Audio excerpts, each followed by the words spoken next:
네, 반갑습니다. 노동전선이 하고 있는 정치강좌 6번째 노동자와 산업재해 강의를 맡은 저는 영남권 노동 교육위원회 위원장 하종문입니다. 반갑습니다. 네, 제가 오늘 노동자와 산업재해라는 주제를 강연을 맡았는데요. 본래 제가 하는 주제는 만약에 현장에서 노동자들에게 산업재해가 발생했을 때 어떻게 조치를 하고 그 이후에 보상 문제가 어떻게 되는지, 그리고 향후 그 원인을 어떤 식으로 제거를 할 것인지, 이러한 교육들을 주로 했었습니다. 그 이유는 대다수 노동조합들이 원하는 것은 근본적으로 산업재해를 없애는 게 아니라 현장에서 발생한 사고를 어떻게 대응할 것인가에 대한 게 많이 치중되어 있었고요. 그래서 노동전선에서 하는 정치강좌에서 그런 부분을 다루는 것은 큰 의미가 없겠구나. 왜냐하면 그런 부분은 사실 요즘 같은 경우는 인터넷이나 유튜브만 검색을 해도 다 나옵니다. 그래서 그런 것들을 통해서 확인을 하면 되고, 또 그걸 담당하는 정부 기관들이 시스템이 잘 돼 있어서 시간의 정보들은 다 제공을 하고 있어요. 그래서 그런 부분보다는 우리가 살아가는 현대 자본주의 사회에서 왜 산업재해가 끊임없이 생겨나는가, 그리고 그와 같은 것들을 막기 위해서 법들을 제정을 하고 있지만 근본적으로 못 없애는 방법이 무엇인가, 원인이 무엇인가, 이 부분을 좀 얘기를 하고 싶습니다. 먼저 사진을 하나 좀 볼게요. 이 사진은 아시죠? 보이시죠? 삼성 반도체, 백혈병, 유방암 이렇게 하고 수많은 노동자들이 사망을 했던 그 당시에 분향소가 차려져 있는 모습이고요. 이건 세월호 사건 아시죠? 세월호도 큰 틀에서는 이제 수학여행 가는 어린 학생들과 국민들이 바다에 사고로 이렇게 사망을 한 사건이지만 근본적인 원인은 산업재해입니다. 선박을 운영하고 관리하고 또 운송하는 과정에서 문제들이 발생해서 만들어진 사고이고, 더구나 이제 국가의 책임이 무엇인가에 대해서 큰 논란을 만들었던 것들이죠. 그리고 이건 본 기억이 있습니까? 고 김용균 노동자가 사망을 했던 태양화력 발전의 외부의 모습입니다. 일부 사진들의 모습이고요. 이렇듯 이제 우리 사회는 계속 사고가 나고 있습니다. 그런데 우리가 이렇게 살아가는 이 사회, 사진처럼 굉장히 화려하고 멋있습니다. 그리고 또 저런 곳에서 살고 싶어 합니다. 하지만 대다수 노동자들은 저곳에서 일을 하겠죠. 이 세상에 존재하는 모든 것들 대부분은 노동을 통해서 생산이 됩니다. 따라서 노동자가 노동을 통해서 생산하는 좋은 것들은 당연히 노동을 한 사람들에게 돌아가야 마땅하나, 하지만 어떤 이들은 노동만 할 뿐 그 대가를 제대로 취하지 못하고, 또 어떤 이들은 노동의 수고 없이도 과실의 대부분을 향유하고 있습니다. 이는 명백히 잘못된 것이며 앞으로 이런 일이 계속돼서는 절대 안 됩니다. 라는 문구를 제가 빼왔습니다. 누구의 얘기일 것 같습니까? 이 정도 발언을 할 정도면 대충 찍어보시면 돼요. 한국 사람 아니고요. 이 얘기가 미국의 보수정치인 링컨 한 얘기입니다. 놀랍죠? 저 시대에 저런 종류의 얘기를 했는데 아직 우리 한국 사회에서는 그 정도 수준의 얘기를 하는 사람을 아무도 본 적이 없습니다. 그렇죠? 일단 산업재해 역사, 먼저 산업재해가 어디서부터 발생했는지 이런 것들을 한번 체킹을 좀 나가볼게요. 저는 개인적으로 산업재해를 어떻게 보고 있냐면, 제가 주로 담당하는 것은 산업재해 보상보험법 을 주로 다루고 있고, 가끔 산업안전보건법이나 이런 것도 보고 있습니다. 이 법령의 하나하나의 조문을 보면 이게 만들어지기까지에 얼마나 많은 사람들의 목숨이 들어있는지, 생명이 들어있는지를 볼 수가 있어요. 사실 골격계, 각종 유해물질에 의해서 발생되는 암, 이런 것들이 전부 다 사람의 목숨과 맞바꿔서 만들어진 조문들이라는 거죠. 그래서 저는 이렇게 생각을 합니다. 법이 마치 자본가들이 만든 것 같지만 사실상 저 법들을, 각종 노동자를 보호하는 미비하지만 어쨌든 존재하는 법들은 수많은 노동자들의 생명과 피와 땀, 그리고 투쟁이 들어있다라고 저는 이렇게 생각을 하고 있습니다. 산업재에서 저희들이 아주 유명한 법칙이 하나 있어요. 하임리 법칙이라고 아마 들어보셨을 거예요. 그죠? 이게 1900년대 초반에 교통사고를 조사하는 사람이 연구를 하기 시작했습니다.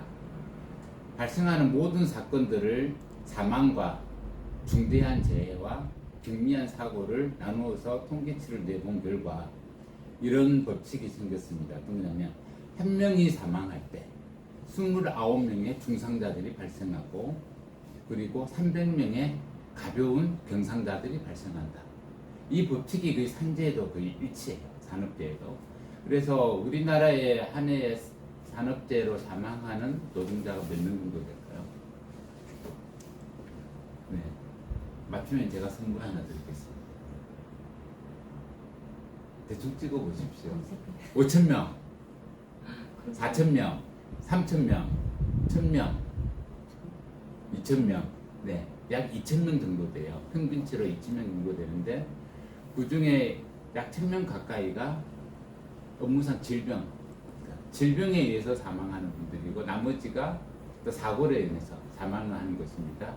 현재 고 김영균 노동자나 아니면 이제 평택항에서 항만에서 사고가 있었죠. 그런 것들은 이제 사고에 들어가는 것들이고 반도체에서 발생했던 각종 백혈병, 암 이런 것들은 저희들이 질병이라고 부르고 있습니다. 이런 산업재해가 언제부터 있었을까요? 보통 인간은 사람이 살아가는 데서 노동을 하지 않고서는 살 수가 없잖아요.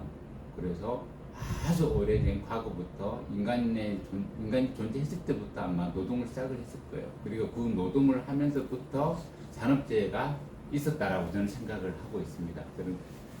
예를 들어서 우리가 이제 경제적인 물질적 토대를 가지고 역사를 분류를 하면 뭐 온시공산제, 고대 노예제, 중세 봉건제, 그리고 지금 우리가 살고 있는 자본주의, 향후에 만들어가야 될 공산주의 사회라고 이렇게 해서 역사적인 발전 단계를 분류를 하고 있는데 온시공산제 사회 때의 재해는 어땠을까요?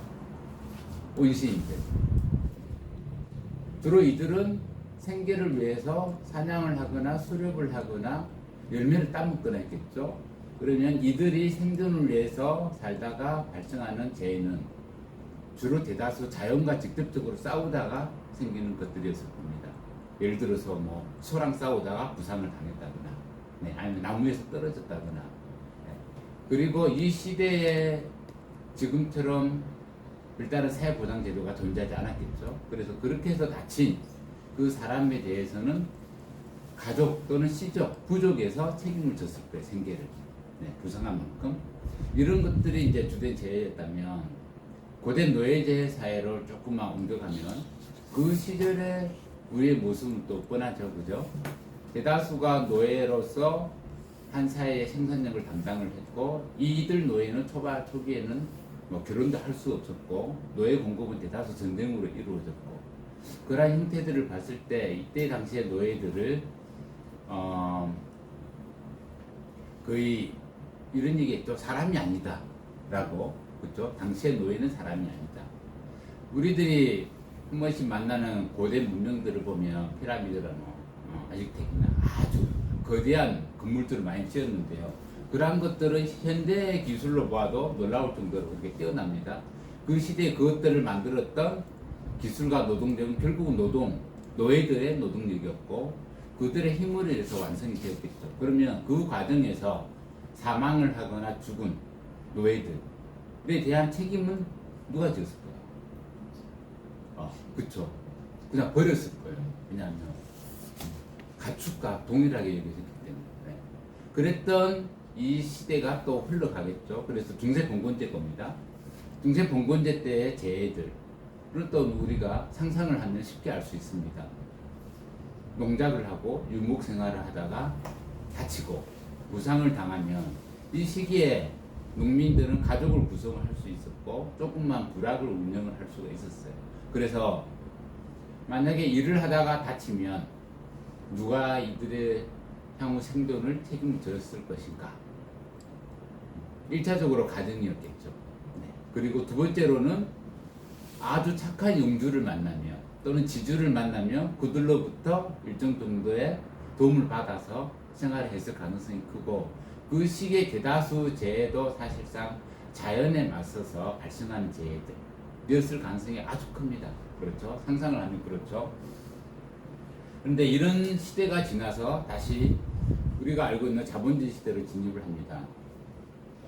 초기 자본주의 시대는 저희가 알다시피 상업이 발전을 하고 중세 봉건제에 땅에 얽매였던 농민들을 신흥 자본가들이 일종의 배제를 시키는 거죠. 수탈을 함으로써 이분들이 도시로 몰려갑니다. 도시에는 공장이 세워지고 있고, 그리고 공장에서 노동을 하게 되고, 대규모로 농민들이 모여서 노동자를 형성을 하게 되죠.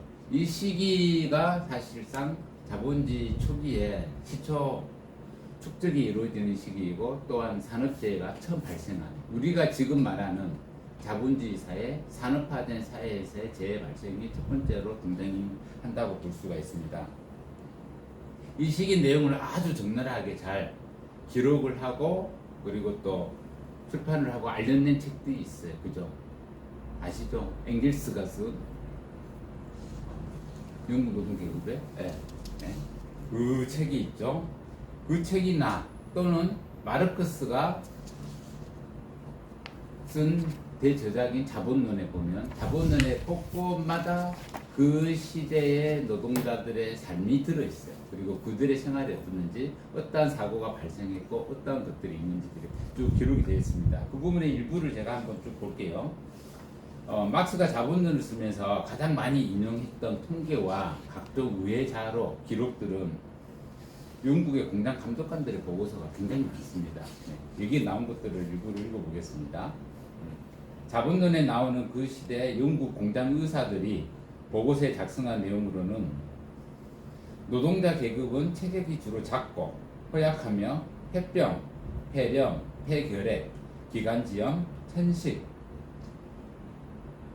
임파선병 등이 잘 걸리고 교대제와 야간 노동, 여성 및 아동들의 장시간의 노동으로 인한 사망이 많다고 지적하고 있다. 막스 시대 주로 직업별로 만연했던 질병들을 보면 빵 만드는 공장의 노동자들의 수명이 굉장히 단축됐다. 철도 노동자들이 과다한 노동시간으로 해서 철도 사고가 많이 발생한다. 재봉사들이 과도한 노동으로 인해서 사망이 발생했다. 옷을 만드는 제조공들이 질식사를 당했다. 폐병에 걸렸다. 그리고 대다수 노동자들이, 열악한 노동 현장에 처한 노동자들이 거주하는 지역이 그렇지 않은 지역보다 훨씬 더 수명이 작고 그리고 사망률도 높다. 이런 것들이 발표가 쭉 되고 있습니다. 또 엥겔스는 영국 노동 계급의 상태라는 책에서 공장 노동으로 인해서 얼마나 많은 노동자들이 고통을 받았는지 아주 자세하게 기재를 하고 있고요. 특히 여성과 아동들이 얼마만큼 자본으로부터 착취를 당했는지를 잘 기록을 하고 있습니다. 시간 나시면 한번 읽어보시면 될 것 같아요. 이 시기에 자본론을 통해서도 그렇고 역사적인 과정에서도 그렇고 초기 노동자들이 산업재해에 대해서는 굉장히 조직적인 투쟁을 하지 못했습니다. 일부 문헌에서는 어떤 부분이 있냐면 실제로 노동자들의 산재 사고 그리고 장시간 노동에 대해서 가장 먼저 아동 노동에 대해서 문제를 제기한 것이 종교계다 라는 이런 문헌들인데, 이게 어떤 내용이냐면 이렇습니다. 그 1700년대, 600년대, 700년대, 800년대 유럽 사회를 보면 사회를 운영하는 거대한 축이 있죠. 하나는 왕, 또 하나는 성직자, 또 하나는 신흥자본가. 세 개의 거대한 세력이 있는데 이 중에서 종교계가 발끈을 합니다. 성직자들의 종교계의 목적은 무엇입니까? 주일에 신자들이 와서 예배를 하거나 미사를 봄으로써 종교를 계속 전파하고 유지시키는 게 목적인데, 어느 날부터 교회에, 성당에 아이들이 오질 않아요, 주말에. 네. 여성들도 오질 않아요. 그래서 왜 그런지 궁금해서 연구를 합니다. 이 성직자들이 조사를 해보니까 조사한 결과 무엇이냐면 여성이나 아동들이 짧게는 토요일 저녁까지 계속 일을 하고 있고 심지어는 일요일도 공장에 가서 일을 하고 있어요. 그래서 이 아이들을 만나서 이 성직자들이 질문을 해요. 야, 너희들 예수가 누군지 아니? 들어봤어? 하느님이 뭐야? 라고 하니까 이 아이들이 뭐라고 대답을 하냐면 제가 듣기로는요 머리를 산발을 해가지고 신도 안 신고 맨발로 뛰어다니다가 못에 찔려서 죽었다고 하던데요. 아니요, 누구는요 산에 올라가다가 나무 들고 올라가다 죽었대요 라고 대답을 해요. 굉장히 큰 충격이에요 사실.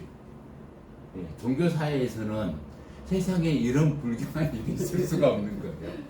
그래서 종교계가 이것을 심각하게 논의를 합니다. 그래가지고 각종 가톨릭, 그러니까 교황청이나 종교나 이쪽에 청원을 하고, 예, 성명을 해서 지금의 같은 경우는 그저 청원을 하고 막 그렇게 해요. 그 내용이 뭐냐면 주일에 교회를 와야 되는데 이 공장에 가서 일을 한다고 해서 이 아이들이 심지어는 하나님이 누군지도 모르고 일만 하고 있고 성당이나 교회로 오지 않는다. 주일 노동을 못하도록 막아라 라는 청원을 합니다. 네. 그래서 발생한 게 뭔지 아십니까? 그래서 대책을 세운 첫 번째 대책이 뭐냐면 좋아, 그럼 주말에는 예배 시간에는 공장의 문을 열면 안 된다. 네, 교회로 가게 허용을 해줘요. 또 한편으로는 이 아이들이 교육을 받지 못해서 하나님이 누군지 모르니까 공장에 학교를 만들어라라고 지시를 합니다. 공장에 처음으로 학교가 들어가요. 공장에 학교가 들어오는데 공장주들이 교육을 시키겠습니까? 시키지 않죠. 일을 시키겠죠. 네, 교육시키는 것처럼. 그래서 또 다시 법으로 강제를 합니다. 몇 세 이하는 공장 못 간다. 하루에 몇 시간 이상은 교육을 반드시 시키고 보고하라. 이런 것들의 법 제도가 사실 생겨나기도 해요. 네.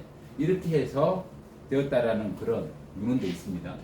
그리고 자본론에서는 노동자들이 이 산업계에 대해서 계속적으로 대응을 하면서 노동자들의 조직이 생기고 이로 인해서 점차적으로 제도적인 개선이 이루어졌다. 네.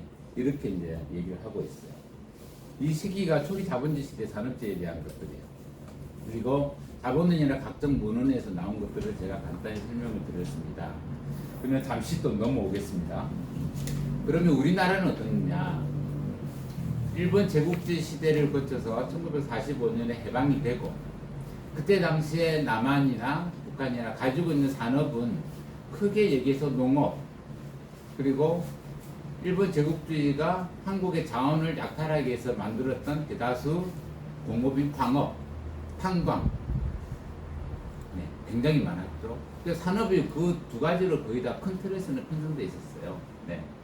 그렇기 때문에 가장 먼저 산재에 대해서 대책이 만들어진 것들이 탄광에 있어가지고 탄광 노동자들의 취업 연령, 아동 노동의 제한, 근무 시간 이런 것들이 우리나라 최초의 산재에 대비하는 법으로서 채택이 만들어지게 됩니다. 이게 1945년부터 53년 사이에 법이 제정이 쭉쭉쭉 이루어지고, 그리고 한국에서 첫 번째 산업재해에 대한 법률로서는 1963년에 산업재해보상보험법이 만들어지죠. 네.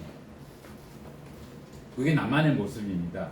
거기서 조금 더 가자면 한국의 경제가 원조로 인해서 만들어졌다는 것은 다 아실 거고, 그래서 초기의 원조 경제의 핵심은 사실은 뭐 식량 일부 밀가루 이런 쪽이었지만 이로 인해서 만들어진 첫 번째 공업이 경공업이에요. 우리가 잘 알고 있는 가발, 네, 뭐 인형 만들기 이런 것들이 주로 이루었고, 이 시기에 이러한 공장에서 일하는 노동자들은 대다수가 여성이었습니다. 그리고 석류 쪽이 많았었고, 그래서 우리가 자연스럽게 전태일 열사를 떠올릴 수밖에 없어요. 네. 경공업이 발전이 되고 의류와 그 다음에 의복, 봉제, 가발 이런 것들이 확장이 되면서 전태일 노동자가 그 장면을 보죠. 그죠? 같은 노동자로서 그 어린 여성 노동자들의 그 고통을 봅니다. 그리고 나서 조직을 만들기 위해서 싸우다가 결국은 이제 저에게 큰 숙제를 안고 끝나셨는데요. 예. 전태일 열사가 싸우는 과정을 보면 노동자로서의 계급적 의식이 성장이 되는 시기가 있어요. 근데 그 시기가 어떻게 만들어지냐면 실제로 내가 이 불합리한 노동 조건을 개선하기 위해서 당장 조직을 만들고 하겠다는 게 아니라 열악한 노동 환경에서 작업 환경에서 폐병에 걸리고 결핵에 걸리고 다치면 쫓겨나는 노동자를 보면서 그들을 돕기 위해서 싸우다가 출발을 합니다. 실제 1700년대, 800년대 세계 그 노동운동사에서도 많은 부분들이 노동자들의 죽음, 산업재해에 의해서 조직들이 만들어지고 그 싸움들이 이어지는 케이스가 많거든요. 전태일 열사의 그 과정도 아주 유사하다. 저는 개인적으로 이렇게 판단해요.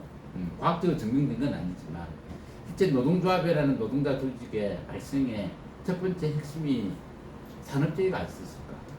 누군가 다치고 죽어서 거기에 대해서 대응을 하고 거기에 필요한 공제를 만들고 그게 초기 조직의 모델이 아니었을까라는 생각을 저는 좀 해보고 있습니다. 네, 제가 학자가 아니라서 논문을 하지 않을 거예요. 네. 네.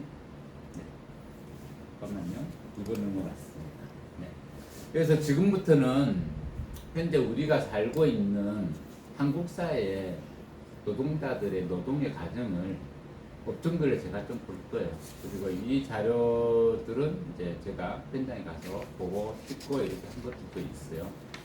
여기 지금 스피커가 안 돼서 소리가 잘 들리지는 않을 것 같긴 한데 어쨌든 한번 시청을 해주시면 됩니다. 대신 여기에서 어떤 종류의 산업재해가 발생할 건지 어떤 형태로 이게 사고로 유발이 될 것인지 원인이 무엇인지를 한 번쯤 좀 고민을 좀 해주시면 좋겠고 또 여기 계신 분들이 나 저런 일 해봤어 이런 옛날 경험도 한번 느껴보시면 될 것 같아요. 대다수가 대규모 공장이 아니라서 지금 우리가 알고 있는 거대 재벌 기업들의 노동 현장의 모습과는 차이가 좀 있습니다.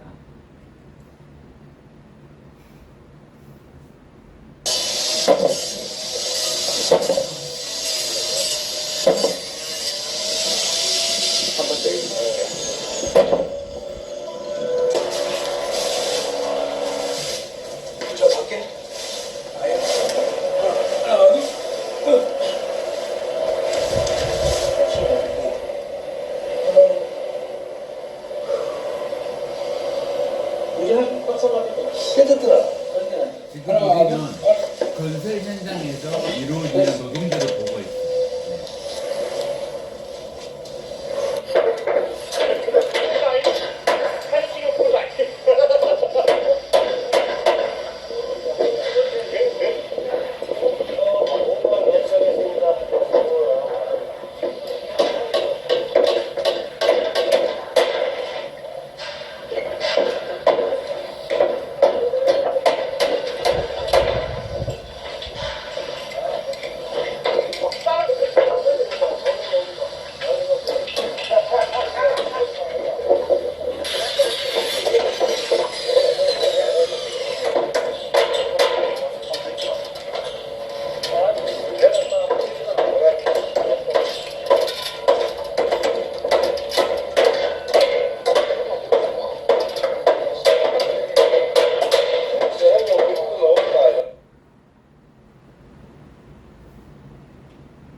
본 거죠.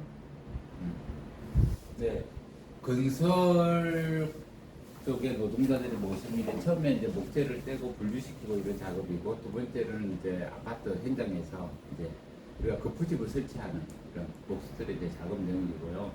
실제로 이제 아파트는 그거 말고도 이제 뭐 토목공사부터 시작해갖고 배관 설비까지 해서 가장 마지막에 끝나는 게 이제 외장, 그죠? 벽 붙이고 내부 전기 들어가고 여기가 이제 거의 마지막이거든요.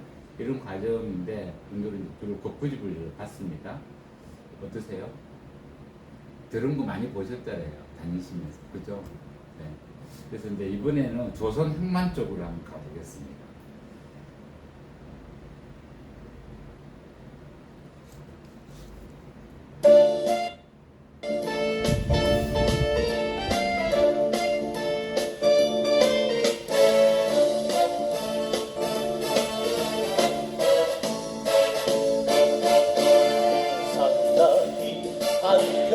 살아간다. 우리는 진짜 노동자.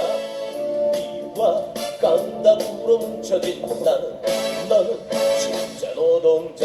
첫사랑에 눈물 흘릴 때 그땐 정말 철부지였지. 가옥 투쟁에 세상 알았다. 노동자 새 세상. 저들이 아무리 짓눌러도 우리는 깐다겁구나. 전동형 깃발 아래 하나 된 너는 진짜 노동자.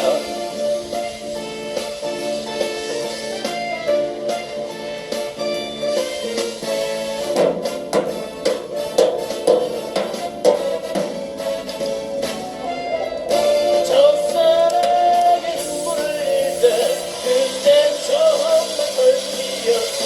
가옥 투쟁에 세상 알았다. 노동자 새 세상. 아무리 불러도 깐다겁구나. 형 깃발 아래 하나 된 너는 진짜 노동자. 너는 진짜 노동자.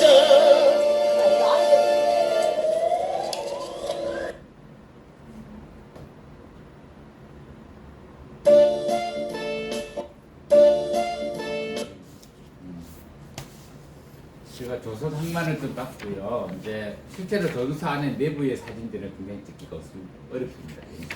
그리고 진짜 있고 그래서 좋은 작업 내용들이 있으면은 보여드리면 좋은데 그런 정도의 영상은 별로 없더라고요. 대신 이제 약간 외곽에서 증언하는 그런 것들의 영상을 좀 봤고요. 이번에는 금속, 네, 금속 있으세요? 금속? 네. 금속 동지들.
대충 무슨 작업인지 아시겠죠?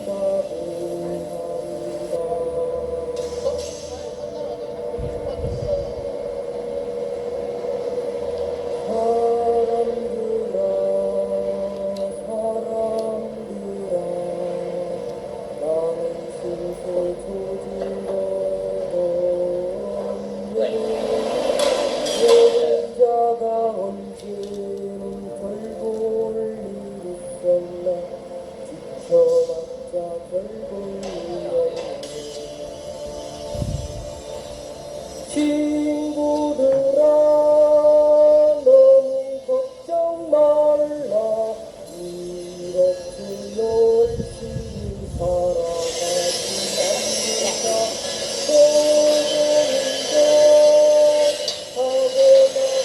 한 번 더 돌려주세요.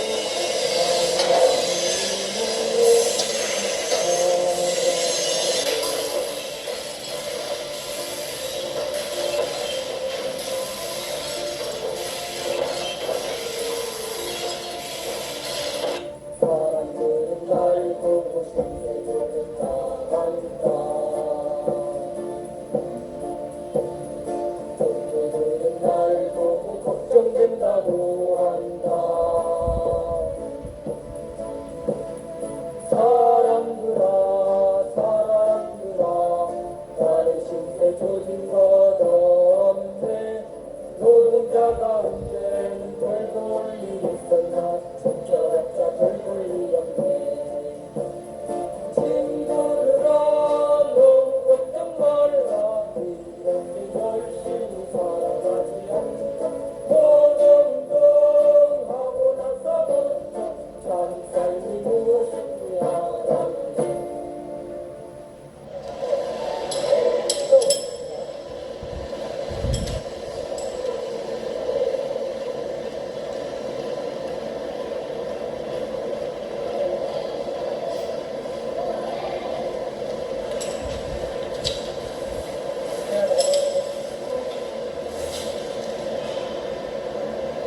네요.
이분들이 나름대로 이게 자동화됐다고 해요. 옛날에 비해서.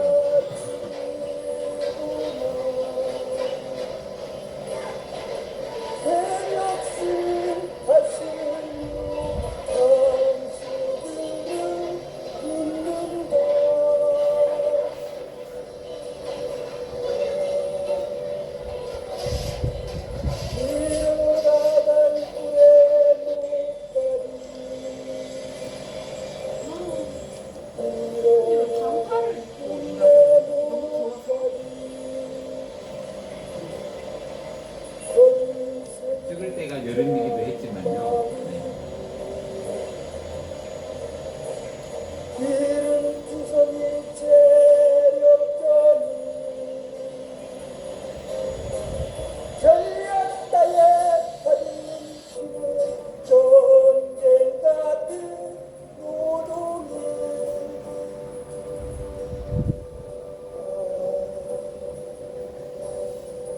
오래 못 가도 어쩔 수 없지 오래 못 가도 어쩔 수 없지 어쩔 수 없는 이들 남자 뺏기려서 끝이 뺏긴단 말이 이름을 정해서 숨 쉬며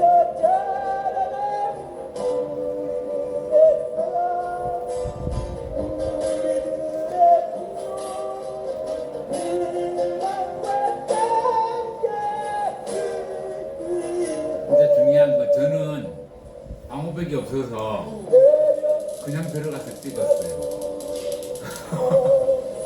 너무 좋아졌는데.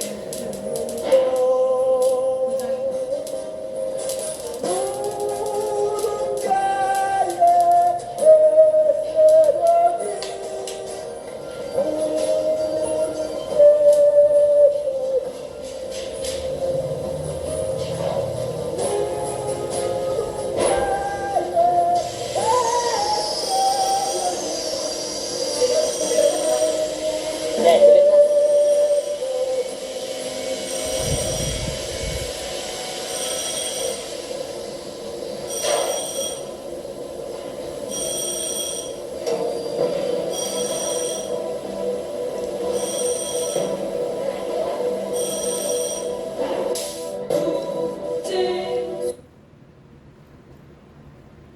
네.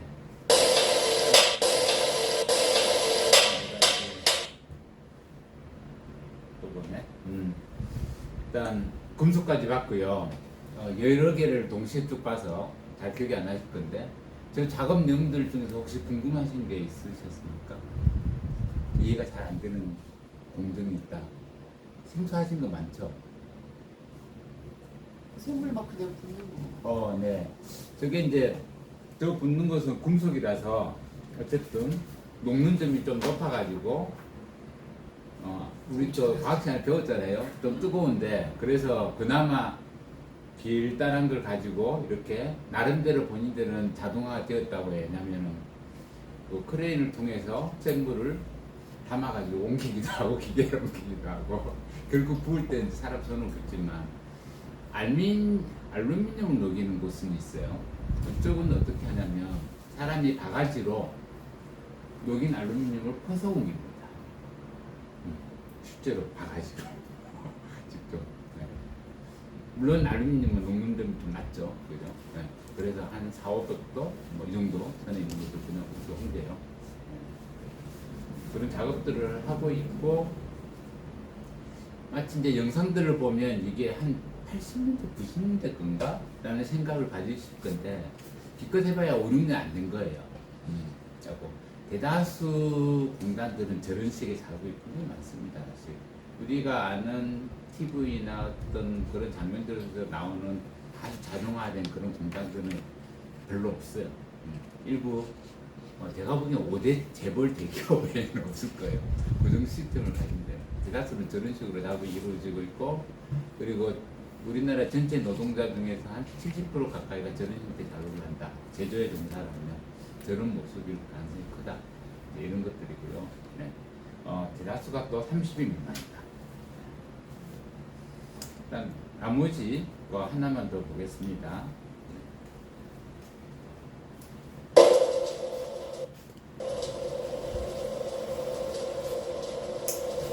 화학이에요. 고무. 고무 가공하는 거.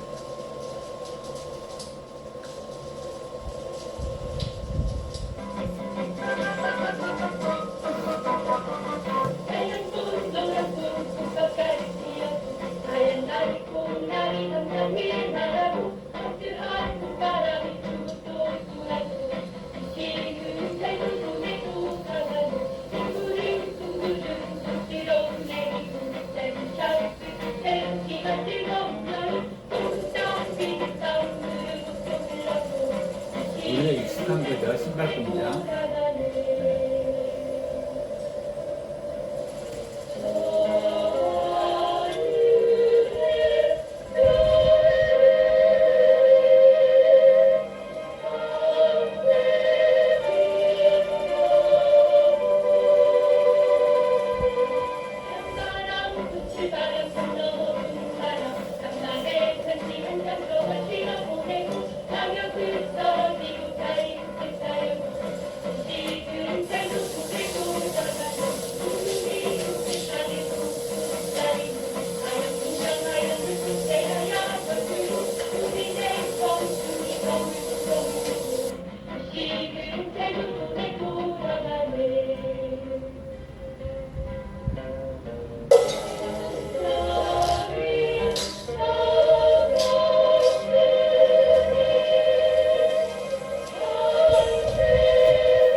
네. 그래 아침 오면은 하에 실어서 알아서 그냥 하냐. 이제 나갔던 거 끝자리에 갖다 실어서 그래 그 정도 하는 거 작업을.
김남영입니다.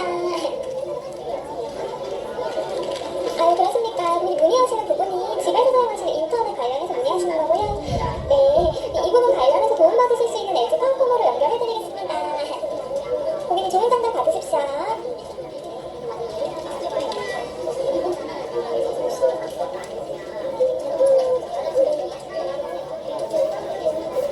반갑습니다. 김남영입니다. 저희 LG 쪽에 혹시 사용하시는 번호가 있으신가요? 아, 그렇습니까? 그럼 고객님 번호 먼저 여쭤보겠습니다. 네. 아, 그렇습니까? 가입자분의 상태에 대해서는 명의적인 본인이 아니시면 저희 쪽에서 안내가 안 되시기 때문에 이 부분에 대해서는 말씀을 드릴 수가 없습니다. 여기요? 본인 청구서 말씀하시는 건가요? 예, 확인해보니까 지금 청구서 유형 정확하게 휴대폰으로 받게끔 되어 있으시고요. 아, 그렇습니까? 이거 고객님 저희 쪽에서 이 청구서가 발송이 되면 엠포스트라는 어플을 설치하셔가지고 네.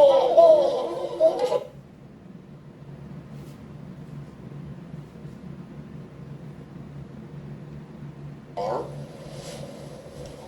이제 3년 8개월 넘어서 4년 다 됐어요. 3년 3달 정도. 두 분 다 3년 넘으셨네요. 네. 제가 이번 회사에 승강표를 많이 받아가지고 산재 신청하신 분 있잖아요. 제가 이 인터뷰도 하고 있는 거거든요. 일단 가능하면 좀 자세하게 얘기를 해주시고요. 병가를 했던 분 중에 이제 두 분이신데 입사 후에 목에 통증이 있거나 아프다. 그래서 언제쯤 제일 처음 느끼셨어요? 어느 정도 지나서?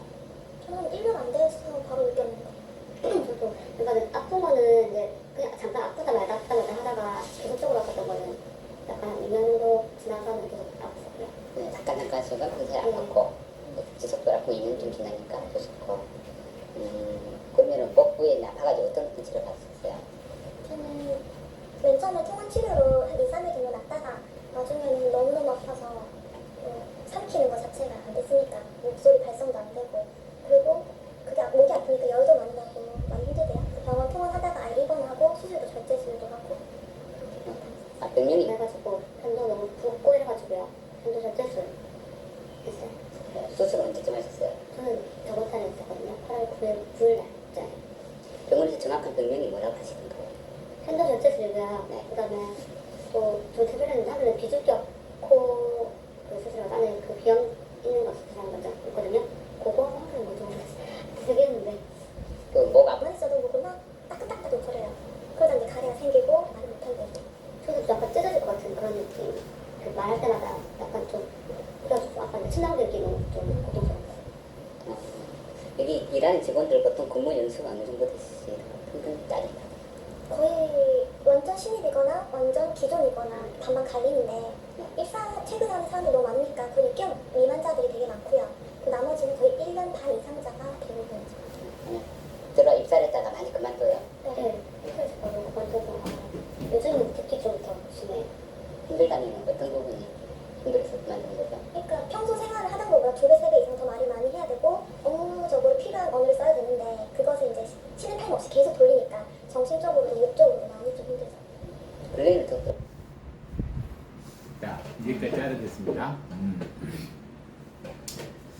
마지막은 이제 우리 주변에 익숙한 것들을 좀 봤어요. 콜센터 상담원 노동자까지 했고, 저분은 고등학교를 졸업하고 바로 입사를 했는데 6개월 만에 말을 할 수가 없어요. 하루 9시간인데 1시간 점심시간을 빼놓고는 있어요. 근데 실제로 점심시간에 자기가 밥을 먹는데 투여하는 시간은 한 10분 내지 15분. 그리고 화장실은 순서를 정해서 가야 됩니다. 전화콜이 들어오면 안 되니까. 분분을 정해서 갔다 오고 이렇게 하고, 그래서 출근을 해서 전화 이 헤드셋을 딱 한 순간부터 퇴근할 때까지 전체 말을 하고 통화를 한 시간이 총 9시간이었잖아요. 점심시간까지 포함해서 8시간 10분 내쉬고 대화하는 시간. 그래서 말을 못하는 발성장애라고 하더라고요. 그래가지고 이제 병원 치료를 한 6개월 정도 이상 받고 서울대병원에 가서 교육 치료를 했거든요. 서울대병원을 보내가지고 또 우리나라 남부 지역은 없어요. 이걸 치료할 수 있는 곳도 거의 없고, 그래서 보냈는데 거의 치료가 되었는데 다시 복직을 하니까 또 시켰어요. 그래서 6개월 만에 또 재발돼서 또 재회암까지 다시 하고 뭐 이런 경험도 있는 것들입니다. 혹시 내용들 보고 궁금하신 거 있으셨어요? 없어요? 네. 저 영상 4가지를 보면서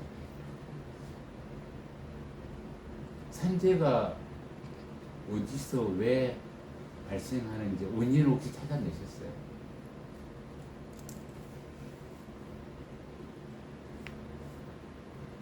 혹시 보이던가요? 느낌 오던가요? 우리 이 동기는 열심히 메모를 동영상마다 다 기록을 하시더라고요. 네. 일단 저 동영상 다룬 내용을 머릿속에 약간 좀 기억을 하면서 한 5분 쉬었다가 다시 하겠습니다. 우리가 조금 늦게 시작을 해서 조금 빨리 끝내는 걸로 열심히 하겠습니다. 그래서 이제 산업재해 원인을 이제 한번 우리가 생각을 해봐야 될 것 같습니다. 4가지 동영상을 보면서 이제 굉장히 좀 감각적으로 빨리 이렇게 감수성이 뛰어나신 분은 또 금방금방 이렇게 캐치를 하시던데, 근데 저 안에 들어있던 모든 것들이 이제 산업재해가 발생하는 원인들을 다 이제 넣어놓은 것들이거든요. 유해물질 중독도 있었고, 각종 사고도 있었고, 또 그들의 노동시간, 그 다음에 작업 환경, 이런 것들이 전부 다 들어가 있었습니다. 그래서 저희가 일상에서 주변에서 볼 수 있는 장면들이에요. 단지 우리가 그 현장에서 노동을 하고 있지 않기 때문에 지나치거나 우리 눈에 보이지 않는 사라진 것들일 뿐인데요. 산업재해 원인, 그러면 도대체 왜 이러한 원인들을 우리는 저걸 보니까 대충 알 것 같은데, 우리나라 한국 사회는 어떻게 보고 있는가 원인을. 일단 이렇습니다. 코로나 이후에 업무가 많이 늘어서 배달 노동자들이 투석이 무섭다, 사고가 너무 많다, 업무가 가중했다는 얘기잖아요, 그죠? 두 번째, 올해 7월 들어서 하루에 2명씩 산재 사망이 계속 발생하고 있다. 작년에 비해서는 36.7%가 늘었다. 최근의 자료입니다. 이선호 씨 참사 아시죠? 평택항. 그때 당시에 컨테이너 전 점검도 없이 계속 아직도 쓰고 있다.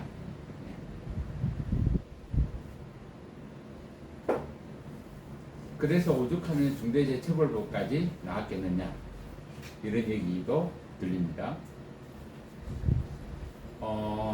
민주노총이 해마다 이제 최악의 살인 기업자들, 기업들 명단을 공개를 해요.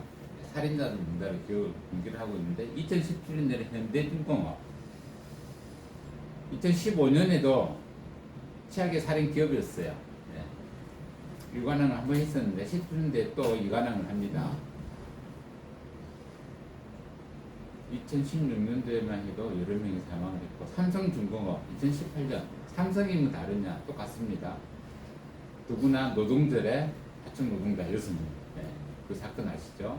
2019년 포스코 하면은 해운대 LCT 공사 현장이고, 현 부산시장하고도 말씀이많은 아직도 해결되지 않는 것이죠. 여기서도 사망자가 발생했습니다.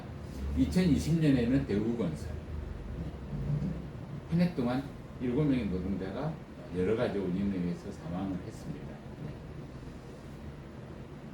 그리고 최악의 살인 기업으로 2번이나 이미 선정이 된 악명을 높이는 기업입니다. 대우건설. 한익스프레스 2021년도입니다. 큰 사건 아시죠? 네. 물류센터 신축 현장에서 발생해가지고 38명의 노동자들이 사망을 했습니다. 네. 한익스프레스는 2008년도에도 냉동차고 화재를 발생했던 그 해당 기업입니다. 약 10몇 년 만에 엄청난 사건을 또 이렇게 했습니다. 끊임없이 노동자들이 사망을 하고 있고 또 끊임없이 보도가 되고 있고 거기에 대해서 책임을 묻자라고 하고 조사를 하니 수사를 하니 해서 입건을 하니라고 하지만 해결이 되지 않습니다.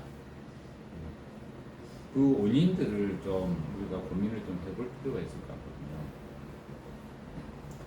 도대체 그럼 산업재해 근본 원인이 뭐냐? 많은 자본가들 또 일부의 언론에서는 뭐 노동자가 부주의했다, 뭐 집중력이 떨어진 시간이어서 그렇다, 뭐 아니면은 뭐 작업 환경에서 일하는 작업자들이 여러 가지 위험 요소를 확인을 안 했다라고 이렇게 얘기를 하는데 실제로 원인은 노동자들이 부주의하거나 작업에 위험한 요소를 확인 안 한 게 아니고 애초에 위험한 요인들이 있었으면 안 되는 것들이거든요.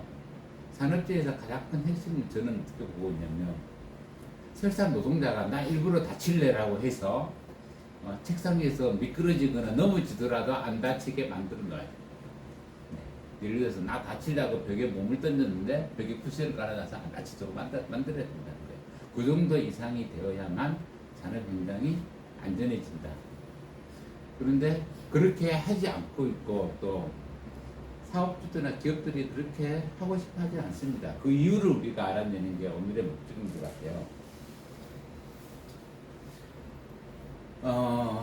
해마다 새로운 산재 질병이 막 발생하고 있어요. 새롭게 산업재해가 나타나고 있습니다. 우리가 기억하기로는 1950년대 산업재해는 떨어지거나 다치거나 어디에 절단되거나 이런 재해였다면, 그리고 1960년대에는 탄광에서의 매몰사거나 이런 것들이었다면, 그리고 1970년대에는 탄광에 일한 노동자들이 진폐에 걸려서 새로운 진폐증이라는 병이 생겼어요. 1970년대, 80년대 넘어가면 수은 중독이라는 거 아시죠? 네, 큰 사건. 온지 내염 사건 아시죠? 기계. 네, 그런 사건들. 새로운 질병들이 생깁니다. 반도체 공장에서 우리나라에 존재하는 혈액암과 관련된 온갖 모든 암이 다 나왔어요. 노동자들한테서. 네. 그리고 또 2001년, 2년, 3년도에 현대자동차를 시작으로 해서 많은 금속 노동자들 투쟁했던 금골격계. 네. 금골격계에 대해서 과거에 우리의 인식은 어땠냐면 그냥 본래 일하면 늙으면 골병 드는 거야. 본래 그게 우리 인간의 노동의 과정이고, 그래서 이건 산재가 아니라 그냥 일 많이 하면 드는 골병. 근데 골병이 뭡니까? 골병이 금골격계예요. 사실 골병이 뼈 마디마디 관절마다 근육이 찢겨지거나 파열되거나 문제가 발생하는 것들이 금골격계잖아요. 이런 새로운, 그러니까 질병을 대하거나 노동을 대하는 사람들의 관점, 생각들이 바뀜으로 해서 병이 자꾸 생겨납니다. 기존에는 병이라고 생각하지 않았던 것들, 저는 이것을 보고 이제 새롭게 발견된다라고 얘기를 하고 있고 지금도 끊임없이 발견이 되고 있어요. 그런데 한국의 유해물질에 관련된 질병은 아직 많이 좀 굉장히 뒤늦어요. 유럽이나 이쪽은 벌써 유해물질의 원인물질을 막 수백 가지를 나열을 하고 있지만 우리나라는 이제 뭐 100몇 가지 정도의 우리가 쉽게 얘기하는 MSDS, 유해물질 표시에 들어가는 이런 유해물질들. 아까 동영상 중에서 하나가 나왔습니다. 신발을 만드는 노동자들이 뭔가를 뿌려다가 하루에 8명이 그대로 병원에 다 실려갔어요. 1시간 만에. 근데 이 사건이 어떤 거냐면, 본래는 시내 가죽에 운동화 가죽에 코팅을 하기 위해서 붓으로 액체를 발랐어요. 그냥 쭉 바르고 그냥 건조시키고 이렇게 발랐는데 이렇게 속도가 너무 늦는 거예요. 붓으로 바르니까 생산성이 떨어지잖아요. 돈이 안 되잖아요. 사과장 입장에서 야, 좀 머리 좀 써봐라. 좋은 방법 없나? 라고 해서 누군가가 제안을 했습니다. 그러면 우리 붓으로 칠하지 말고 시간 오래 걸리니까 분무기에 넣어가지고 뿌립시다. 라고 해서 제안을 해서 그래 한번 해보자. 라고 해서 첫날 분무기를 가져가지고 구해가지고 용액을 넣어가지고 신발 쭉 줄쳐놓고 뿌렸어요. 그래서 그 같은 작업대에 있는 8명이 다 1시간 안에 다 병원을 다 실어갔습니다. 구토를 하고 그래갖고 병이 전부 다 뭐냐면은 급성 간염, 폐렴, 폐염증 생기는 거죠. 네, 2가지 거의 다. 네. 이런 사건들이 생기거든요. 그러니까 제가 얘기하고 싶은 것도 그런 거예요. 새로운 질병은 계속 발견이 돼요. 우리가 모르지만. 과거에 우리가 정신장애, 그러니까 뭐 공황장애, 불안장애, 적응장애, 뭐 이런 것들, 그 다음에 뭐 외상 스트레스 증후군, 이런 것들에 대해서는 사실 우리 어렸을 때나 그 전 시대 때는 그냥 미쳤다고 얘기했어. 그죠? 이게 하나의 질병이고, 이러한 질병들이 노동자들이 관심을 갖고 투쟁을 하지 않았다면 이게 산업재해가 될 거라고는 아무도 생각하지 않았어. 마음이 약했어. 네가 젊으면 못했어. 다시 너의 선택의 문제라는 것들로 다 포장이 되었던 것들이 이제는 그런 게 아니다. 노동 현장에서 노동 과정에서 발생되는 그런 여러 가지 원인들 때문에 발생하는 것들이라고 확장이 되고 있습니다. 그래서 끊임없이 산업재해에 들어가는 것들의 내용은 늘어나고 있습니다. 그 가장 큰 이유가 무엇이냐면 결국은 자본주의 체제가 변화되는 과정에 따라서 흘러가고 있다라고 저는 보고 있고요. 네. 제조업, 경공업 중심이었을 때 발생하는 산업재해와 중공업 중심의 산업재해가 이제는 이제 3차 산업, 서비스, 각종 이런 데로 옮겨가고 또 유통산업, 심지어 지금은 노동자도 사업주로도 인정받지 못하는 특수고용 형태 노동자들까지도 다 옮겨가고 있고 이런 것들이 자꾸 확장이 되고 있어요. 네. 이 이유는 자본주의 체계가 굴러가는 모습과 긴밀하게 결합이 되어 있다는 걸 한답니다. 그 목적이 뭐냐, 자본주의는. 돈 버는 게 최고잖아요. 이윤 증대가 지상 최대의 목적인 자본주의 체제. 그래서 돈을 벌기 위해서는 한두 명의 목숨은 전혀 중요하지 않아요. 네. 그러니까 돈을 벌어서 작업 환경의 설비를 개선시키기보다는 그 돈을 모아두는 게 좋고 그 설비 안에서 뭔가 다치는 비용이 더 싸게 먹히는 이런 사회라는 거죠. 특히 이제 기계보다 더 인간의 노동의 가격이 더 싸다. 그래서 기계가 부서지면 비상이 걸리지만 사람이 한 명 사망하면 아무 일도 일어나지 않습니다. 우리 그걸 봤어요. 평택항에서. 네. 사람이 컨테이너에 빠져서 사망을 해 가고 있는데 119를 부르지 않고 자기네 두목한테 전화를 해가지고 사고 나는데 어떡할까? 라고 보고를 합니다. 그리고 자기의 책임을 빼기 위해서 바람이 좀 세게 불었어. 라고 또 뻥치입니다. 네. 근데 사고는 바람이 세게 불고 무슨 문제가 있어서 사고 난다면 우리나라 전 국민은 이미 다 사망했어요. 매일같이 바람이 불고 있어. 네. 문제는 그러한 상황에서도 다치지 않게 만들어지는 게 사실은 기본 원칙들이죠. 네. 일단 이렇습니다. 또 불변 자본의 증가와 산업 예비군의 증대, 이것도 한 가지 원인이 됩니다. 잠시 후에 조금 더 깊이 있게 저희가 좀 찾아볼 거고요. 그래서 이러한 여러 가지 원인들 중에서 누군가들 이렇게 얘기합니다. 노동자들이 사망하고 죽고 다치고 아픈 것은 그 노동자가 일하는 그 회사의 사장이 뭐 어떤 놈이고 기업가 문제, 인생의 문제가 있다. 이 놈이 돈만 밝혀서 딴 거 안 해줘서 그렇다. 원래 성격이 나쁜 놈이라서 노동자들을 막 욕하고 욕설을 하고 폭언을 해서 노동자들이 힘든 거지.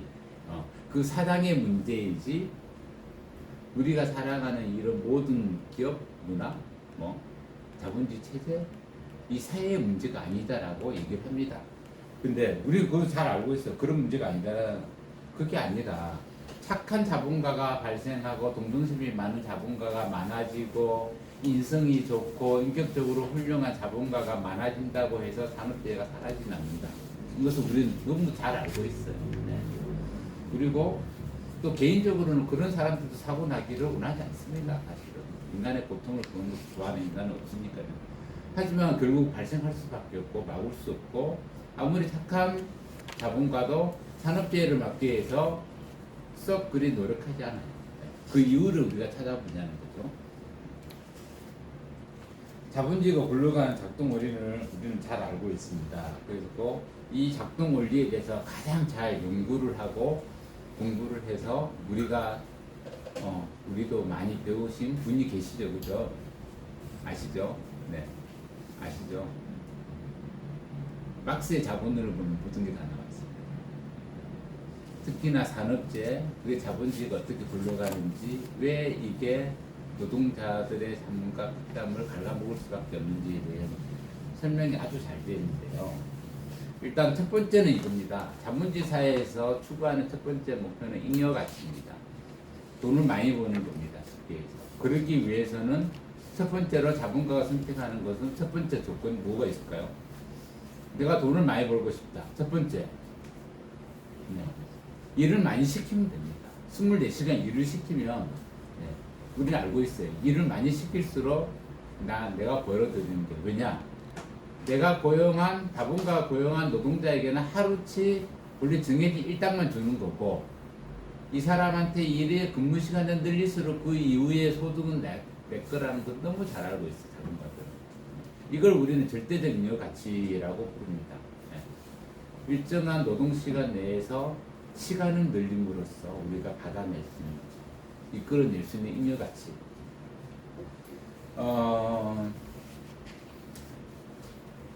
제가 텍스트를 하나 읽을게요. 이 절대적 잉여 가치를 생산하는 과정이라고 제가 호칭을 부르는데요. 방법이 두 가지가 있습니다. 일할 수 있는 날짜를 늘리는 거. 1년은 365일. 그래서 365일 다 일을 시키면 잉여 가치가 많이 늘어납니다. 또 하루 24시간을 다 풀로 일을 시키면 또 잉여 가치가 늘어납니다. 네.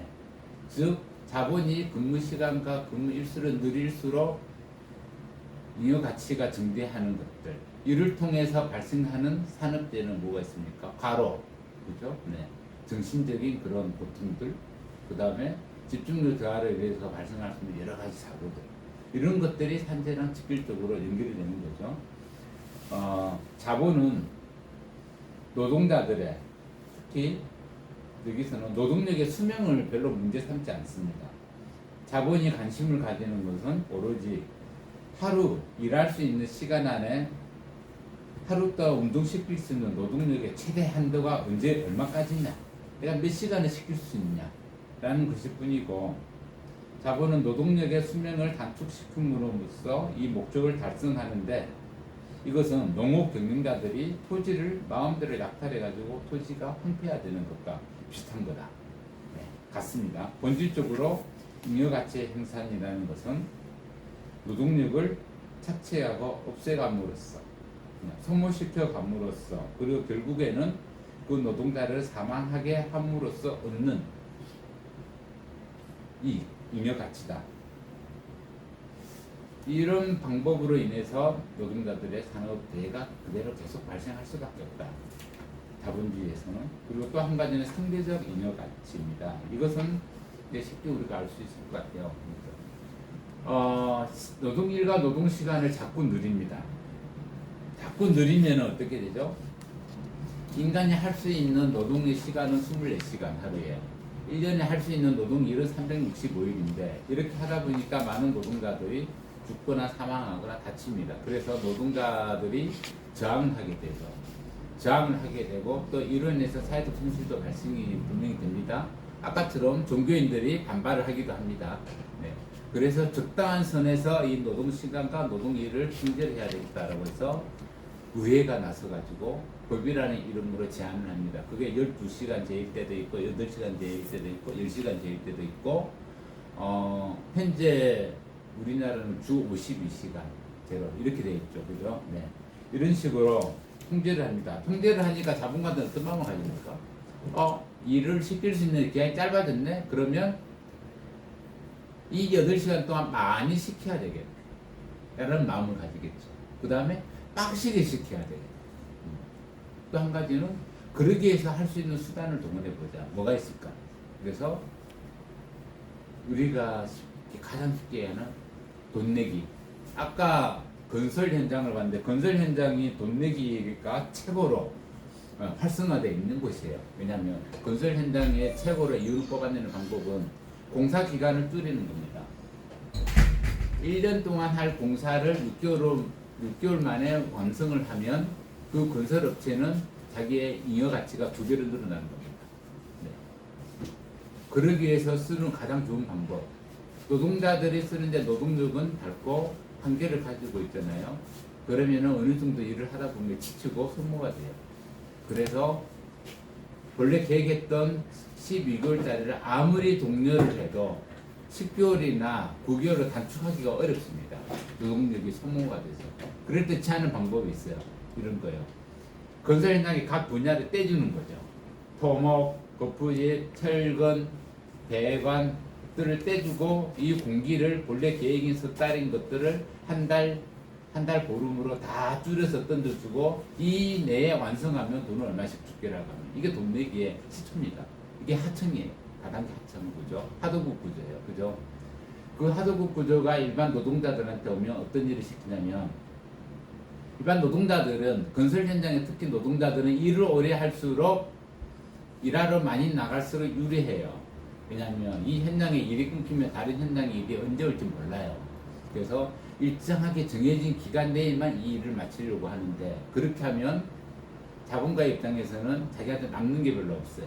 그래서 어떻게 던져주느냐. 이 사무실을 오늘 다 바닥에 미장을 하는데 본래 공기는 5일치였으면 5명이 5일 동안 할 일이었으면 3명을 불러서 뭐라고 하냐면 5일치를 5명을 한 사람씩 10만 원을 줬다면 하루에 50에 5, 20에 250이겠죠. 네. 예를 들어서 그렇게 계산이 된다면 3사람을 불러요. 1인당 20만 원씩 줄게. 이틀 만에 끝내고 이렇게 해서 이틀 만에 끝내도록 만듭니다. 이게 노동 강도를 굉장히 업시키는 거예요. 근무 시간을 하루 8시간 했던 것을 1시간, 11시, 12시간 했어. 그래서 일했던 노동자들은 어떻게 생각을 하냐면 근데 하루당 단가가 기존에 10만 원이었는데 20에서 25만 원 늘었다 좋아해요. 네. 자본가 입장에서는 5일에 할 돈 250만 원 드릴 것을 2, 3, 6, 6, 22, 한 120만 원, 130만 원 들여서 끝내버려요. 네. 그리고 노동자들은 5일 일할 것을 이틀밖에 일을 못하고 돈을 40밖에 못 받습니다. 원래는 50을 받아야 돼요. 그것도 5년. 네. 이런 문제가 발생합니다. 아주 눈에 딱 띄게 그렇죠. 거기에서 발생되는 산업재해가 재해가 어떤 게 생길 것인가는 눈에 보듯 뻔하잖아요. 이런 형태로 진행되는 것이 상대적인 잉여 가치를 창출하는 것. 이로 인해서 발생하는 산업재해들. 과로, 네. 과도한 노동에 의한 근골격질환, 그 다음에 위험한 물질을 동시에 사용함으로써 노출될 수 있는 이런 위험성들 굉장히 강해져요. 그리고 각종 기계를 쓰면 있어가지고 그 위험도도. 그러니까 예를 들어서 왜 용접을 하는데 옆에서 다른 공사를 같이 하고 전기 공사를 같이 했냐라고 언론이 계속 떠들죠. 같이 해야 돈이 남는 거예요. 그래서 동시에 넣는 겁니다. 공사를 동시에. A가 끝나고 나서 B가 들어가야 되는데 5일 안에 A, B, C를 다 끝내라 하는 거예요. 원래는 10일씩 한 달을 해야 될 것을. 그래서 하다 보니까 옆에서 밀폐된 데서 막 뭐 갈고 해가지고 먼지가 나르고 있는데 옆에 연료불똥 딱 하면 터지는 거예요. 그렇게 해서 사고가 나거든요. 결국은 그런 것들이 만드는 거죠. 네. 저는 그렇게 이제 그 원인을 자본론에서 경제학적으로 분석하면 상대적으로 잉여 가치를 확대시키기 위해서 그렇게 하는 것들이다. 노동 강도를 늘리고 작업을 동시에 하고 공기를 단축시키고 이런 것들이 이 안에 들어갑니다. 그리고 이제 요즘 문제가 많이 되고 있는 것들이죠. 기계를 사용함으로써 나타나는 자본주의에서 기계를 사용하면 어떻게 되는가? 일반적으로 기계는 인간의 노동력을 전략하게 만들고 과중한 부담스러운 노동을 부담스럽지 않게 편하게 만드는 작용을 하는 것들이고, 그리고 또 생산력을 발달시키는 핵심 중에 하나인데, 이 기계가 자본주의적으로 쓰이면 전혀 반대의 역할로 쓰인다는 거죠. 첫 번째는 뭘로 쓰이냐면, 기존에 손으로 물건 책상을 하루에 100개를 옮기던 것을 기계를 이용하니까 하루에 200개를 옮길 수 있어요. 사람의 힘이 직접 안 들이니까, 이 사람은 기계 조작만 해도 두두두 해주니까. 대신 사업주는 어떻게 얘기를 하냐면, 네 옛날처럼 힘 덜 쓰니까 힘이 남잖아. 그러니까 하루 8시간이 아니고 하루 12시간 해줘라고 노동시간을 늘리려는 시도를 합니다. 그렇겠죠. 옛날에는 어깨 아파서 못해라고 집에 가면 막을 수 없지만, 지금은 네 안 아프잖아, 다 할 수 있잖아 라고 해서 노동시간을 늘리려고 하고 노동일을 늘리려고 해요. 네. 기계를 사용함으로써 발생되는 첫 번째입니다. 그리고 두 번째는, 기계를 사용하면은 어떤 것들이 새로운 기계가 도입되면, 그 새로운 기계로 새로운 생산 설비가 체계가 갖춰지면 이 시기가 한 달이든 두 달이든 석 달이든 간에 경쟁을 하는 자본가들끼리에서 먼저 기계를 도입한 사람이 1등입니다. 그러면 자기는 기존에 다른 자본가들보다 훨씬 더 많은 경쟁력을, 뛰어난 경쟁력을 가지게 되기 때문에 이 시기가 한 달이든 두 달이든 석 달이든 다른 자본가들이 이 기계를 도입하기 전까지는 자기만의 세상이 다가와. 이것을 이제 자본에서는 첫사랑의 시기라고 불러요. 사랑에 빠졌을 때 너무나 좋은 시기, 돈 벌기 딱 좋은 시기, 상대방을 잡을 수 있는 시기, 이 시기에 집중적으로 노동 강도를 높입니다. 이걸 가능하게 하기 위해서 꾸준히 우리나라에서 시도를 하는 제도가 있어요. 그게 뭐죠? 탄력적 근무 시간제가 아주 유사합니다. 예를 들어서 새로운 기계를 도입했는데, 다른 데 도입하기 전에 우리가 석 달, 넉 달 열심히 밤낮으로 돌려가지고 돈 딱 빼먹고 다른 데 업체들이 도입을 했을 때 우리는 평준화를 시킨다. 이거 기본이잖아요. 그죠? 네. 그런 작업과 도입에 의해서, 필요에 의해서 그렇게 할 수도 있어요. 또 바꿔서 얘기하면 일 많을 때와 작을 때를 이용해서 노동력을 어떨 때는 하루에 20시간씩 석 달 시키고, 어떨 때는 하루에 일 없다고 하루에 2시간만 일 시키고, 그렇게 줄이는 거예요. 이런 형태로도 사용도 가능하다는 거죠. 기계를 사용하면은 이런 것들이 문제가 발생될 수가 있겠습니다. 그리고 또 기계를 사용함으로써 발생되는 것들 중에 하나는, 가장 큰 건 그거죠. 우리가 다이어트 운동이라고 아시잖아요. 기계가 우리 일자리에 뺏어가니까 다 때려 부수자. 저것들 악마다라고 해서 기계를 때려 부수잖아요. 그거와 유사하게, 그게 가장 큰 원인은 뭐냐면, 기계가 도입됨으로써 기존에 100명이 하던 노동자들의 일이 30명으로 줄고 70명이 실업이 됩니다. 실업자가 되면은 이 실업자는 산업 예비군으로 바로 밖에 나가게 되죠. 그러면 어떤 문제가 발생되냐면, 자본가 계급의 입장에서는 이렇게 얘기를 하는 거예요. 공장 안에서 일하는 노동자들한테, 야, 니들 열심히 일 안 하면 오늘 8시간인데, 아니 요즘 물량이 딸려서 12시간씩 해야 되는데, 이거 하기 싫으면 뜨들처럼 밖으로 내보낼 거야. 기계를 대체시키고, 그러니까 우리한테 충성해, 일 열심히 해라고 해서 공장 안에 있는 노동자들의 노동 강도를 굉장히 높이고 바깥에 형성되는 실업이 됐거나 산업 예비군으로 조작된 노동자들에게 뭐라고 하니, 니들 일자리 없잖아, 일하고 싶지, 기존만큼 임금은 못 주지만 싼 값에 여론이 하라고 해서 비정규직으로 채용을 하는 거예요. 이게 하청 노동자의 산생입니다. 네. 그렇게 해서 아주 싼 값에 기계화가 덜 돼 있는 곳에, 위험한 곳에 보내죠. 이게 이제 위험의 외주화라고 부르잖아요. 그래서 주로 사고가 나면 하청 노동자들이 사고가 나고 여기가 다치고, 여기가 핵심입니다. 이게 기계 사용으로 인해서 발생되는 것 중에 하나이기도 해요. 산재 사고의 원인 중에 하나이기도 해요. 네. 이런 것들이 있을 수가 있고요. 또 한 가지는 분업과 협업이 이루어지면서 감정 노동과 유사한 측면인데, 과거에는 노동자들을 통제를 할 때 사장이 직접 내려오거나 아니면 뭐 상무 등 이사들이 내려와서 직접 의사 전달을 하거나 지시를 내리거나 이런 형태의 통제 수단을 사용을 했었는데, 분업화가 되고 협업화가 되면서 모든 거의 생산 조직들이 현장에 내려가면 팀 단위로 거의 움직입니다. 팀 단위로. 네. 자동차를 만들어다 엔진 만드는 팀, 문짝만 만드는 팀, 유리만 하는 팀, 도장팀 이렇게 쭉 구분을 하고 그 팀을 구성하고 운영하는데 옛날에는 우리가 소위 말했던 관리자들 뭐 이런 수준이 아니라 일반 노동자들 중에서 숙련도가 좀 높거나 좀 오래되신 분들을 팀장으로 해가지고 이 안에서 노동자들을 통제를 그래서 직접적으로 자본가 기업들이 노동자를 통제하지 않는 그런 면에서 발생되는 것들 현장에 이제 노동자들의 조직이 굉장히 약화되는 이런 문제들이 있는 겁니다. 이런 것들도 기계가 만들어내는 것들이고 또 분업이나 이런 것들을 만들어내는 그둘 중에 하나입니다. 그리고 가장 큰 건 자본주의 체제의 근본적인 원인인데 공황의 문제예요. 공황의 문제는 모든 것들과 다 연결되어 있는데 호황이 되었을 때 산재랑 연결 지으면 그래요. 야 장사 잘 되는 시기에 바짝 벌어야지 라고 해서 근무 시간을 늘리자고 막 하죠. 일 많이 해라 뭐 이런 안전대 설치하고 해야 돼. 야 그거 설치해서 언제 돈 버냐 필요 없이 그냥 해. 지금 당장 일 끝내야 되라고 해서 그런 것들을 노동의 강도를 높이면서 발생하는 것들이 하나의 원인이다. 네. 호황기에는 그렇다.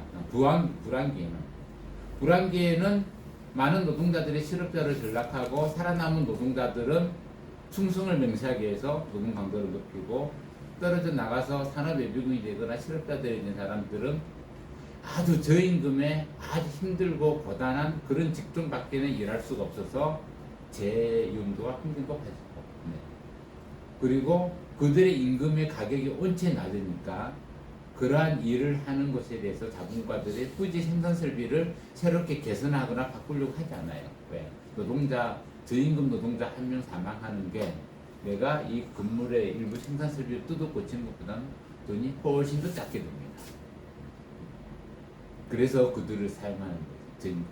이런 것들이 총체적으로 결합이 되어 있다.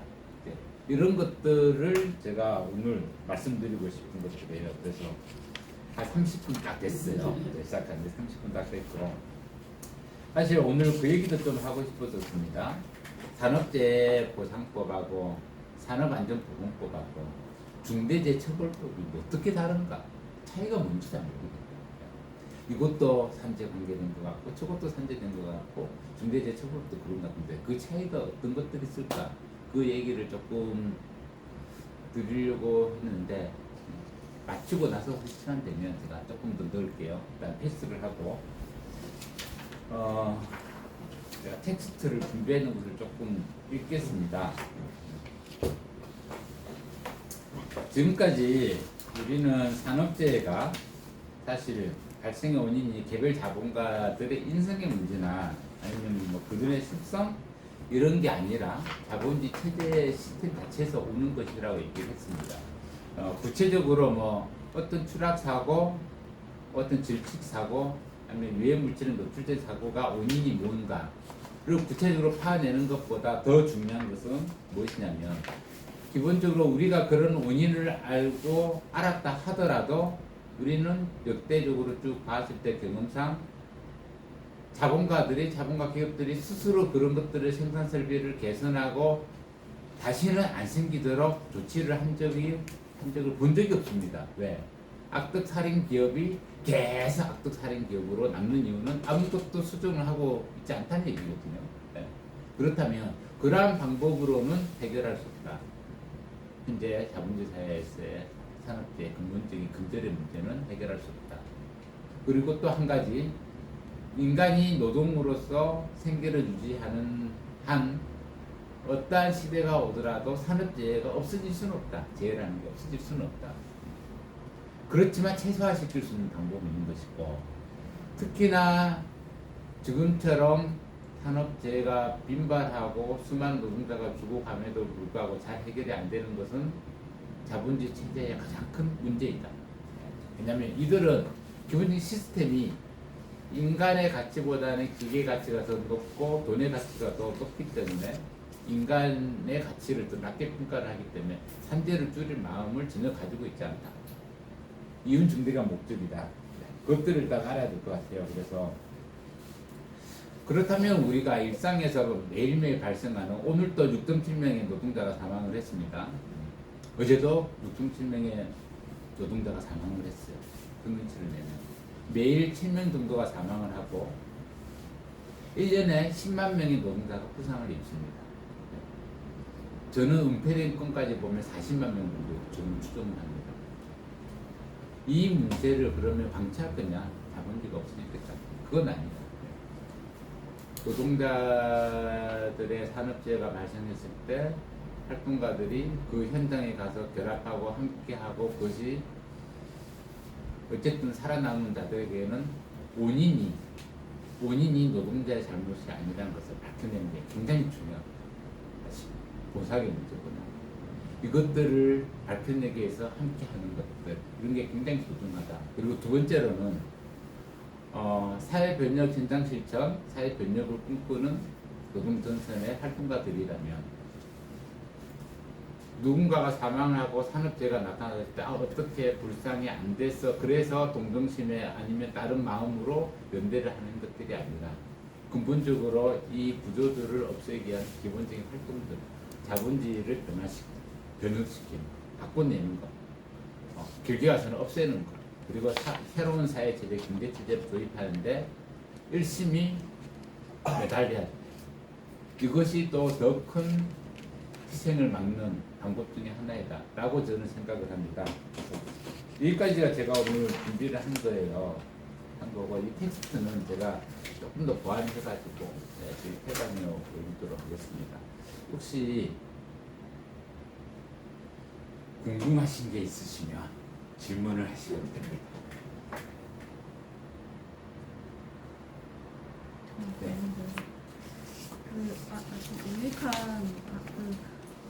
유익하게 잘 들었습니다. 자본론에서 나왔던 것들 중에서 공장법 제정의 과정이 있었잖아요. 중첩법. 공장법에 공장법. 네. 네네네. 그거하고 사업제하고도 연결됐을 텐데 그 부분이 좀 없어가지고 공장법에 대해서는 어떻게 생각하시는지. 공장법요. 제조에 이거 대한 전문 분야였구나. 됐고 네. 그다음에 두 번째는 이거는 뭐 질문은 아니지만 제가 이제 어쨌든 현장이라고 했다지 포스코 노동자들을 인터뷰를 하면은 아까 이제 분업에서도 얘기를 했는데 하청 노동자와 비정규직 노동자들은 정규직 노동자들은 뭐 편안히만 하고 비정규직 하청이 다 이걸 다 감내한다라고 얘기를 하거든요. 네. 그러니까 제가 말하고 싶은 거는 위험의 외주화라고 하는 부분을 조금 그냥 이렇게 당연하게 이렇게 쓰는 게 아니라 좀 조심스럽게 써야 될 것 같아요. 왜냐면은 정규직과 비정규직과 원청과 하청의 노동자들이 분열을 하는 그 지점이 있어요. 그러니까 정규직 노동자도 일정 정도 그 위험에 대한 문제를 하지 않고 싶어 하는 거잖아요. 근데 그거를 이제 하청관계가 전가한다라고 이렇게 얘기를 하다 보면 정규직과 비정규직이 싸우는 이렇게 되고 하청에 있는 노동자들하고 얘기를 하다 보면 업체가 보이는 게 아니고 네. 바로 나한테 그 오더를 한 정규직 노동자가 보인다는 거예요. 근데 그렇죠. 네. 그게 설득하기가 너무 힘들어요. 근데 그 부분도 아실 것 같은데 그런 경우에 어떻게 설득이나 아니면 어떤 식으로 교육이나 이런 걸 하시는지 좀 궁금해요. 네. 자, 첫 번째로 공장법 관련해서는 이제 제가 공장법 관련된 전문가는 아니고 깊이 공부한 적은 없는데요. 그러니까 공장법이 만들어지는 기본적인 제가 대충 알고 있기로는 이제 그런 문제예요. 그러니까 영국에서 수많은 산업재해뿐만이 아니라 또 노동자들의 저항이 발생되고 그다음에 또 아동의 노동의 문제, 여성의 문제 이런 것들이 대두가 되면서 사실 이제 조사를 시작하죠. 조사를 함으로써 발견되는 것들을 해결하는 과정에서 이제 공장법이 만들어졌던 걸로 알고 거기에는 이제 특히나 큰 역할을 했던 게 현재 모태가 되고 있는 근로감독관, 당시에 공장감독관이라고 부르는데 이 파워가 지금의 근로감독관은 파워가 좀 달랐어요. 굉장히 달랐고 직접적으로 보고서를 작성하고 개선을 요구를 할 수 있는 외에 이런 권한들까지도 가지고 있었더라고요. 그 과정이 저는 이렇게 생각해요. 공장법에 대해서 어떻게 생각하냐면 일종의 자본주의가 발전되는 과정 중에서 점진적인 개량 중에 하나다라고 저는 일단 판단을 하고 있습니다. 하지만 제도적으로 그런 것들이 정착이 되고 또 유럽의 다른 국가들한테 영향을 미치는 것 굉장히 또 중요한 것들이고 우리나라에 있어서도 현재 보험법이 만들어지고 산업안전 보험법이 만들어지고 이런 것들에도 영향을 큰 미친 저는 그 정도로는 파악을 하고 있고요. 공장법을 공부를 안 해서 사실 더 이상 드릴 말씀이 별로 없습니다. 아니, 제가 공장법의 흐름을 말씀드린 게 아니라 공장법이 이렇게 제정되는 과정하고 산업재해의 유형하고 양상하고 관계가 있을 것 같은데 혹시 네. 그런 점은 고민해 보시지 않았나 라는 일부 조금 들어가 있긴 해요. 네네. 일부 조금 들어가 있긴 해요. 그러니까 특정한 지역에서의 수명이 굉장히 다적보다 낮더라. 그 어느 지역이냐? 공장 지역이다라고 해서 조사를 하니까 그래 있는 작업 환경이 있고 교력이 있고 뭐 이렇더라. 그래서 공장 환경을 이렇게 바꿔야 된다. 이런 것들이 공장법에 사실은 계속 반영이 되거든요. 어떤 큰 사건이 발생하고 질식사가 발생을 하고 마찬가지로 우리나라 산재보험법의 저 법 조항들 하나씩 바뀌는 것도 다 사망으로 인해서 그러니까 수은 중독 사건이 있어서 위험물질 뭐 이런 것들 진표가 있어서 진표 관련된 법들이 도입되고 이렇게 다 연관이 되어 있다는 거고 공장법에도 그런 것들이 마찬가지로 다 포함은 되고 있고 들어도 가고 있습니다. 그래서 가장 먼저 제약을 하는 것들이 그거잖아요. 여성과 아동을 보호하는 게 공장법에 제일 처음에 들어가는 조항들이거든요. 사실. 그래서 그런 것들과 유사하게 이렇게 다 만들어지고 있다. 네, 이렇게 저는 생각을 하고 있고 텍스타일은 그런 것들까지는 좀 담지 않았고요. 네, 아까 종교적인 얘기를 한 것은 어쩌면 이제 그 정도로 초기에는 노동자들도 큰 관심이 없었던 대상일 수도 있고 오히려 사이드였던 종교계가 더 네, 자기네들의 기득권과 밀접하게 관계가 돼 있어서 오히려 문제 제기를 했던 하나의 사례로서 제가 이제 그 얘기만 좀 뜯어놨거든요. 네, 일단 그렇고요.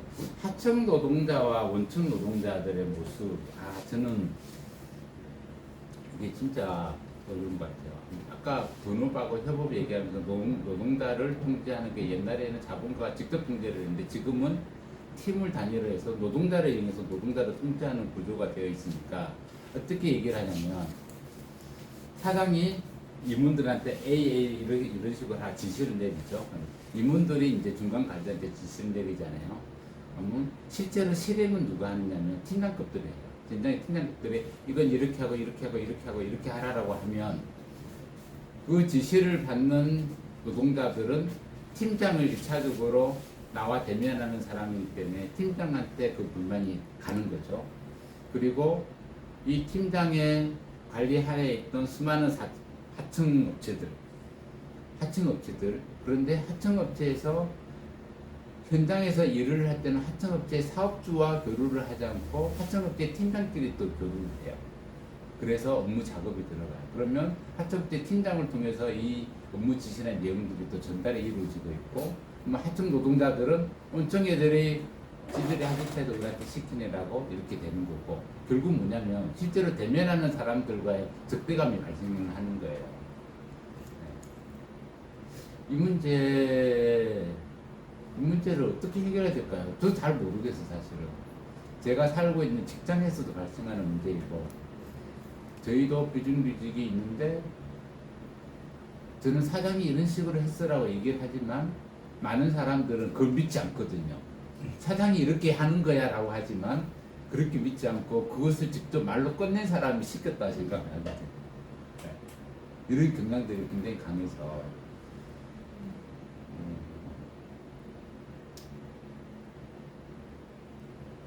좋은 방법이 있을까요? 그 짤막한 문제 이제 산업재해가 노동자들의 투쟁의 역사다라고 얘기를 했는데 네. 사실 이걸 조금 더 생각을 해보면 자본가 계급도 산업재해가 발생하는 거 원치 않을 것 같아요. 왜냐면은 작업장에서 사람들이 어쨌든 죽어나가고 어쨌든 최소한의 그 규제 법안을 만드는 것도 필요에 의해서 그렇게 본다면 자본과 노동관계의 일정한 타협안? 그렇죠. 이렇게 봐야 되지 않나요? 네, 그 타협안이 사실은 우리가 보고 있는 법률로 만들어지는 것들이 타협안이잖아요. 협상안이 법률로 제정이 된 것도 것들이고, 실제로 이제 자본가들도 이윤 추구가 목적이긴 하지만 내 공장에서 사람이 죽고 그들의 고통을 보는 것도 쉽지 않아요, 사실은. 악마가 아닌 이상은. 네. 그러고 싶지 않겠죠.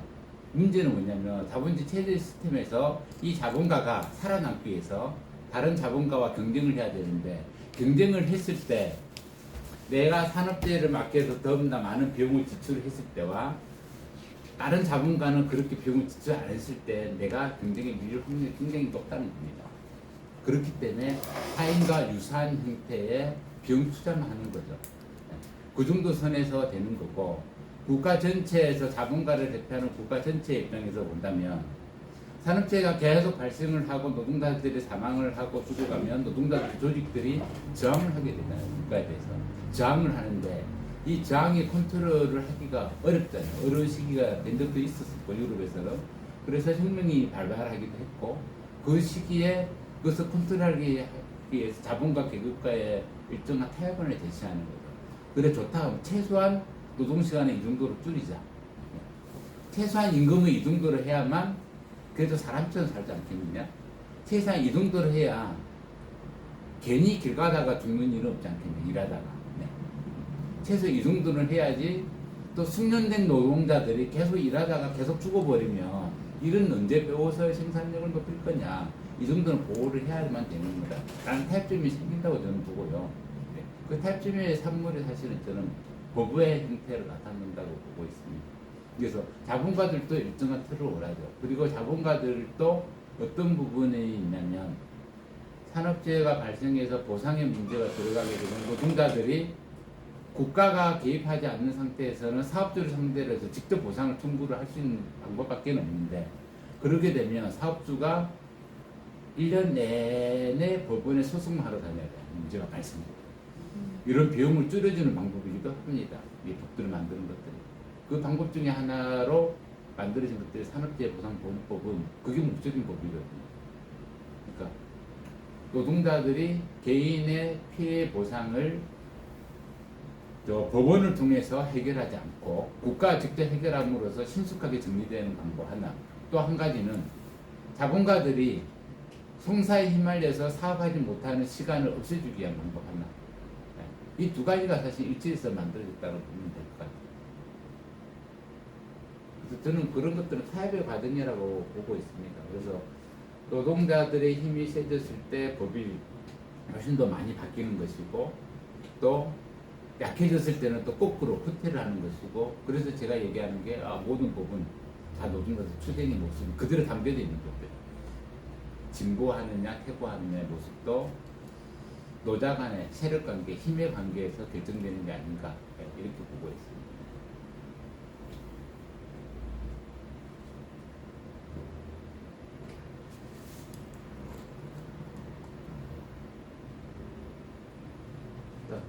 없으면 중첩법하고 제가 간단히 아주 문구 하나 짤막짤막하게 정리를 해볼게요. 산업재해보상보험법, 산재법은 조금 전에 얘기한 것처럼 노동자가 사고가 났었을 때 또는 질병에 걸렸을 때 이것을 보상하게 하는 방법이고, 그걸 위해서 만들어진 법입니다. 그래서 원인을 따지지 않습니다. 산재가 맞으면, 업무와 관계가 있으면 보상을 신속하게 절차를 밟아서 조용히 잠재우는 게 첫 번째 목표. 국가 입장에서 조용히 잠재우는 것들이고요. 그리고 산업안전보건법은 그럼에도 불구하고 발생하는 산업재해를 일정한 틀 내에서는 어쨌든 통제가 필요하지 않느냐라고 해서 이런 작업을 할 때는 어떤 작업 방법을 취하고 어떤 기계를 사용하고 기계를 사용할 때는 어느 정도의 안전장치가 필요하고 이런 것들을 규정을 해놓은 것들이고, 이걸 어길 경우에는 그 해당 기업에 대해서 과태료나 벌금 정도로서 처벌을 하는 것입니다. 대신 산재 사고에 대한 원인이나 이유에 대해서 처벌하는 법은 아닙니다. 그러니까 어떤 문제가 발생하냐면 사업주가 잘못했고 과실이 있고 시설 미비가 했고 노동자가 중대한 재해를 당하거나 사망을 했음에도 불구하고 사업주는 처벌받은 예가 한 번도 없어요. 만약에 처벌을 받는 경우가 있다면 중간 관리자인 노동자들, 팀장급들, 현장에서 실무를 담당하는 사람들이 처벌을 받고 감옥을 가지 업주는 처벌을 받지 않기 때문에 아까 얘기했죠. 원인이 해소가 되지 않고 원인에 대한 투자가 전혀 이루어지지 않습니다. 생산 설비를 전혀 교체할 의사가 없어 대표이사는 왜? 근데 직원 하나 감옥 보내면 돼요. 네. 그리고 걔 나오면 다시 채용해주면 끝나요. 비용이 전혀 안 들어요. 그렇잖아요. 네. 그런데 생산 설비를 교체하는 데서 거대한 자본이 들어가요. 이것을 회피할 수 있는 수단이기도 해요, 사실. 네. 그래서 이렇게 해서 안전 설비를 계속 안 갖추고 회피를 하는 것을 막자. 왜? 어떻게? 사업주 대표이사 법인을 처벌을 하자. 법인을 처벌을 하면 처벌의 대상자가 당사자가 법인이 되고 기업의 대표이사가 되기 때문에 지가 안 잡혀가기 위해서 돈을 쓰지 않겠느냐라는 게 이 가장 큰 책임입니다, 사실. 두 번째는 그리고 그동안 한 번도 처벌을 받지 않았던 이 기업가들 처벌을 해야만 뭐 변화가 이루어진다. 이 산업 현장에서. 이게 목적이어서 중대재해처벌법은 처벌을 위한 거예요. 처벌을 함으로써 설비나 이런 것들에 대한 투자를 유도하기 위한 방법으로 이렇게 보면 돼요. 그래서 기업들이 중처법 때문에 일 못 해먹겠다. 하루 종일 뭐 생산 설비하고 돈이 많이 든다. 네, 당연해요. 그렇게 돼야 돼요. 그렇게 돼야 현재가 줄어듭니다. 그래서 그 정도 차이라고 보시면 돼요. 그리고 또 한 가지 가장 큰 것은 중처법에는 일반 시민의 부상이나 사망도 처벌 대상입니다. 광주 철거하다가 무너져서 버스 안에 있는 수많은 시민들이 사망을 했어요. 이거 산재가 아닙니다. 산재보험법으로 산안보험법으로 처벌 못해요. 이들의 사망에 대해서, 시민의 사망에 대해서. 그 작업 과정에서 공정을 지키지 않고 산업안전 설비를 못했고 이런 것들에 대한 처벌은 가능하지만 지나가는 시민들의 죽음에 대해서는 방법이 없어요. 네. 보상의 방법도 없어요. 민사상의 보상이지 산재보험법은 보상이 없어요. 그래서 기업이 잘못을 했는데 불구하고 시민이나 일반인들이 다쳤을 때, 일반 국민들이 다쳤을 때 대한 그것도 똑같이 처벌하자는 게 중적 기존에 그것을 처벌할 수 없어요. 그것을 형법상으로 상향시켜 놓은 거, 업그레이드 시켜 놓은 거. 네.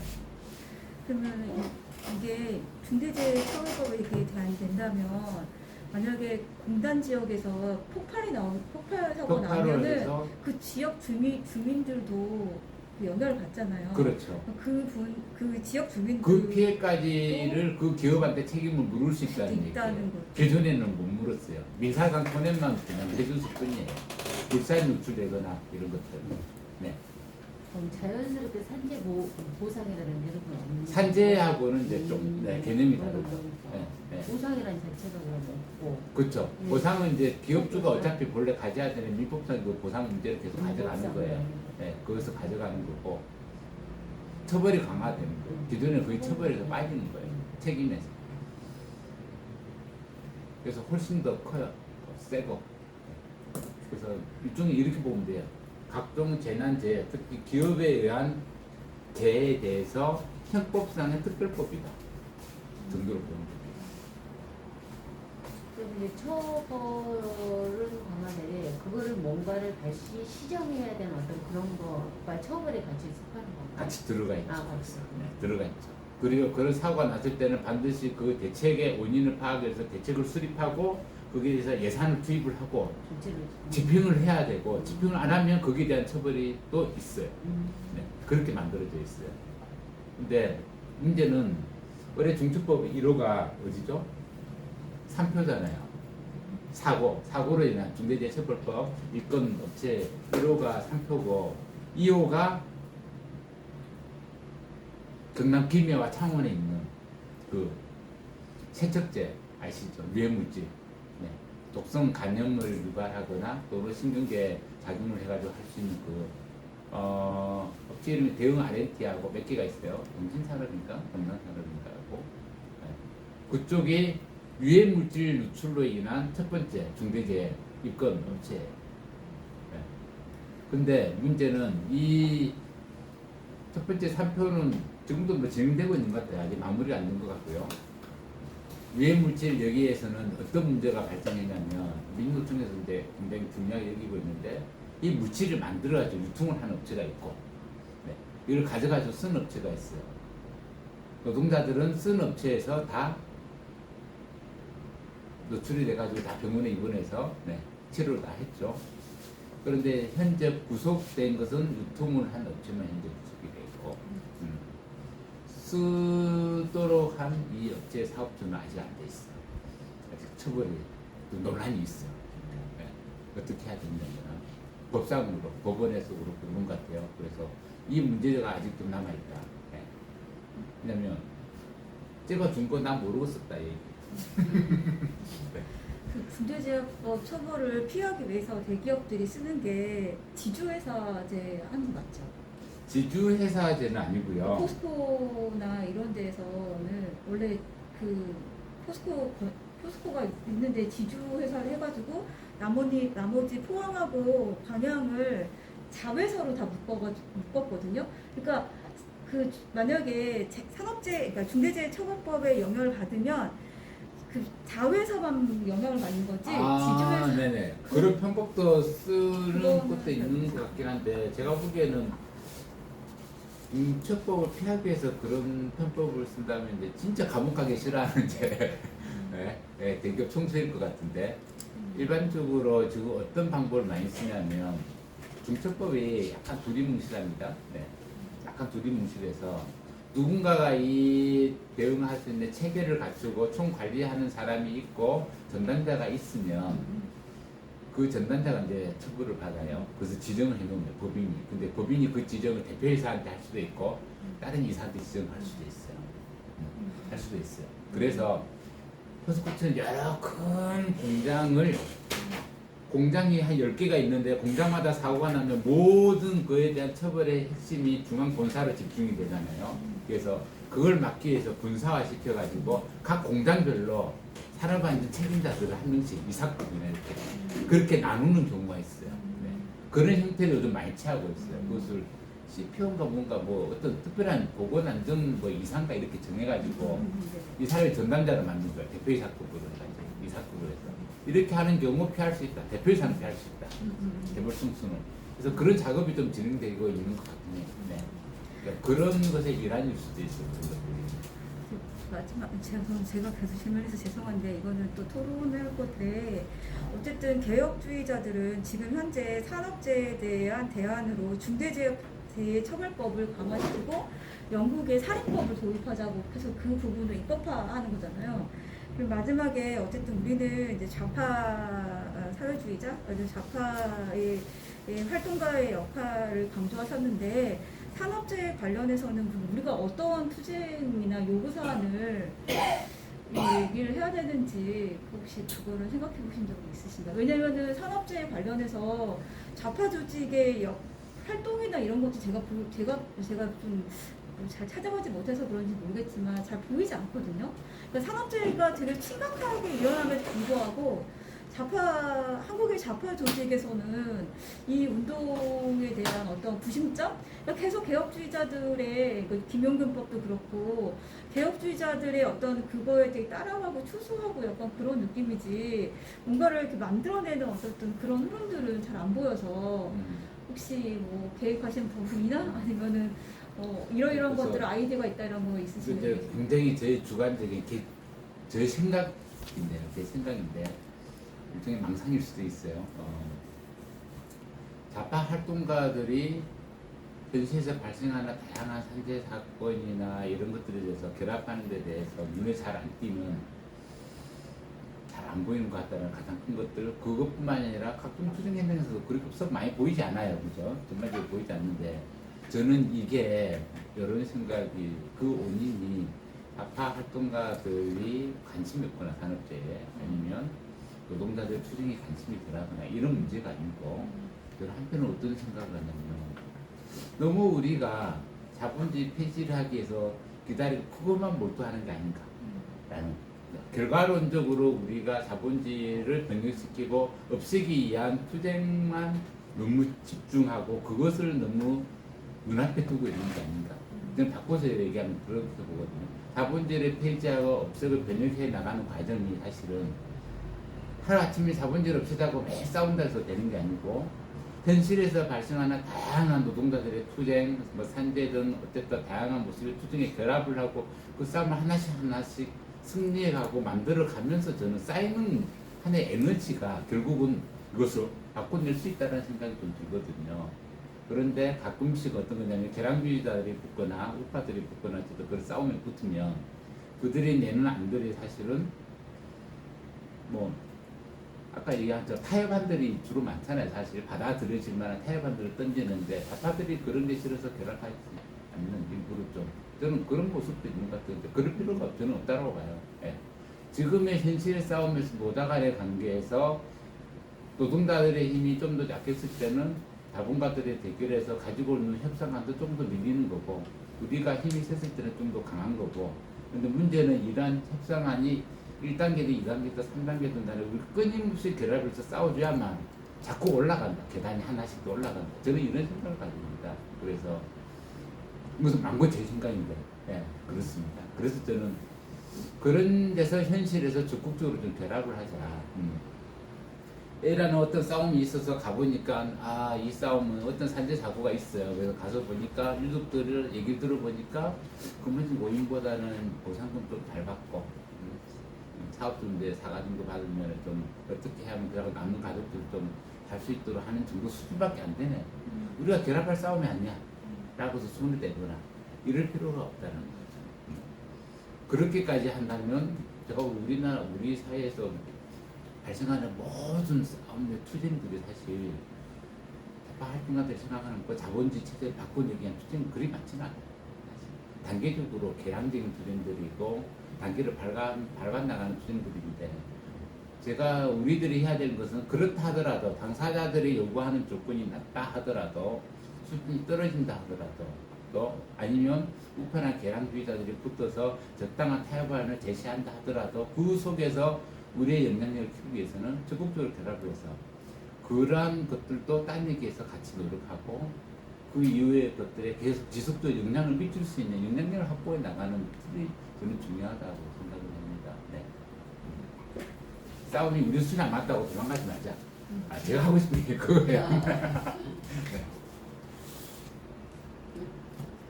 네.